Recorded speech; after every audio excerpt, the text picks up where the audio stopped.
To this story now, a new cryptocurrency scam is making the rounds in the country. The National Consumer Commission is dealing with complaints of people swindled by promoters of Obelisk.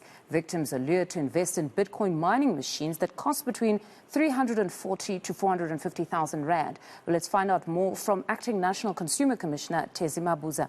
Ms. Mabuza, good morning and thank you very much for your time. You know, when I first saw the story, I could almost understand why others would judge some of these victims and say we've heard so many times of such schemes, the Ponzi schemes, but it seems these scammers are getting smarter and smarter. What have your preliminary findings revealed about this particular scheme? Fundo, good morning. What we had picked up from the complainants of this scheme is that people are actually inboxed from either your Instagram or your Facebook. Somebody befriends you and they get to know you better. And what happens is that it would just be a small investment that people would make, and then you would withdraw smaller catches, small catch from what you had actually invested. And people assume that that could be a promise of bigger withdrawals in the future. And they get to be in communities of groups of 500 within a WhatsApp group wherein they kind of like support one another within such schemes and believing that indeed it is legitimate. And then is this now what we would then call a multiplication scheme? Yes, Mfundo, it is a multiplication scheme because the promoters of this scheme would actually promise anything that is above 20% of the repo rate as on the date of an investment is actually a multiplication scheme. And the sad part about this is that people would be investing, and then as they go along, within 2 months, actually, the whole thing would collapse. So that is really the sad thing about any multiplication scheme, is that it is quick. It takes off very quickly. You start getting what you think is your reward or your payout within a week or two. And from there, everything dries. All they do is just get you to invest as much as possible and block you out. This is honestly heartbreaking. But have you been able to maybe get a profile of some of these individuals that are running these schemes? Mfundo, you know what is sad is that we get this kind of cloud because it happens in privacy.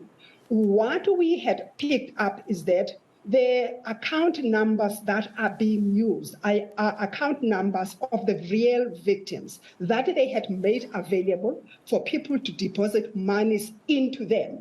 Also, with the cash send, what we had picked up is that what you see, SIM cards of South Africans that have been used as well to receive these catches. We don't know whether they hand over these numbers to them or these account numbers directly to them, or they are being used as mules. We really don't know. But then on the other hand is that the other numbers that are being used on WhatsApps, they are either from North Africa or from the UK. So that would mean that the tracing of that, even if we work with other partners, is that they use South African bank accounts, monies are being withdrawn in cash, and then in this case, they would leave South Africa. So we don't know, because in this case, we could not get the direct accounts from where in monies moved from the South African banks, except that the monies are withdrawn just like within an hour in cash, and then we don't know what happens to the money. And what it said in this is that even with the 25 people that have laid complaints, is that within 2 months, collectively, they have lost around 750,000 just in 2 months. My goodness. So that is the sad part. And it's probably their life savings. But you're saying that it's not easy to track these individuals, but the so-called mules, the South African ones, are the ones that can at least be found guilty or held liable for this, and would probably serve as a deterrent, that if you're going to assist them in opening the bank accounts, you will be arrested.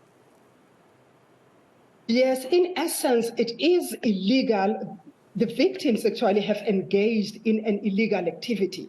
And their accounts as such, even if now when they file their complaints, when we even probe further from them to say, how did your account land with the perpetrators? They would say it was, they don't know. But if you can check what happens in their social media space when they are being trolled and inboxed is that there is that level of trust wherein they willingly hand over their credentials to the scammers. But then if you say because it happens on social media, they don't even know the faces of these people. And sometimes they are disparate. But sometimes what we are seeing as regulators is the gullibility of some of us as South Africans, but as well the issue of getting rich as quick as possible, wherein people are not even willing, after they've been scammed, to come up and say this is what had happened, so that we can trace back. You ask a person who befriended you, who asked you to join, they are not willing. Immediately when you start asking those questions, people just disappear. And you touch on a very important point, because some citizens aren't necessarily aware that it's not just those running the Ponzi scheme who act illegally, they're also, as participants, acting illegally.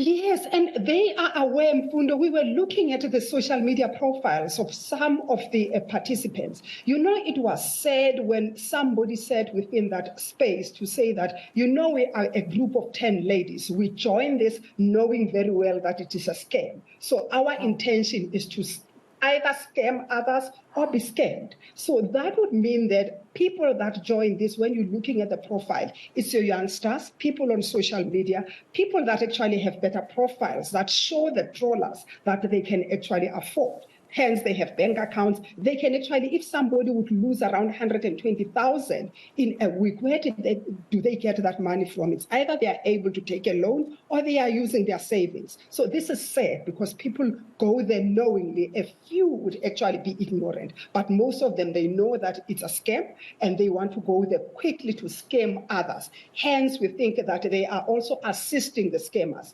in a way. Tezi, thank you very much for your time this morning. That was Tezi Mabuza, Acting National Consumer Commissioner. Now,